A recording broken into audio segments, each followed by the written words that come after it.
बुढी हजुर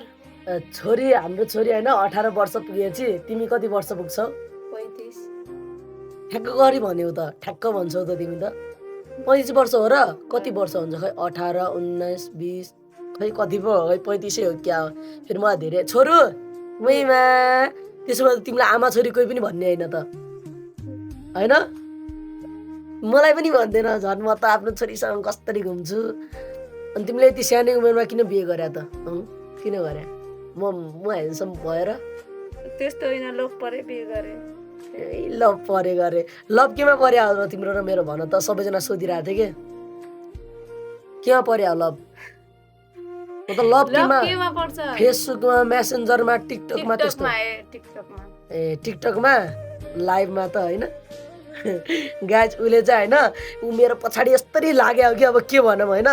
बुढा यस्तो सुरुमा मेरो पछाडि लागेर पुरा टिकटक लाइभमा यो त मेरो हुनेवाला हो मसँग बिहे गर्ने हो मेरो बोयफ्रेन्ड हो कोही पनि आँखा नलगाऊ भनेर धम्की दिइरहेको थियो ऊ मान्छे अरू केटीलाई थाहा छ कि छैन होइन गाइज म अरू केटीलाई जिस्काउँथेँ नि त होइन लाइभमा पहिलातिर यत्तिकै म मतलब अलिकति होइन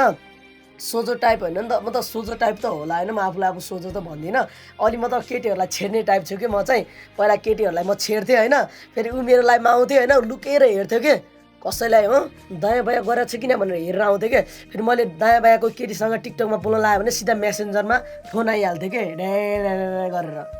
यस्तो थियो हाम्रो लभ स्टोरी थाहा छ कि नै गाइज फेरि हाम्रो लभ कति महिना पढ्यो हाम्रो लभ 6 महिना हो कि 7 महिना पढ्यो सिधै भगाएर ल्याइहालेँ फेरि मैले अहिले 1 वर्षमा मेरो छोरी पनि यत्रो भइहालिन् छोरी मुहीमा बोल्दिनँ गाइज हिजो सुई लगायो नि त दुईवटा सुई लगायो आज हेर्नु न रिसाएर मुहीमा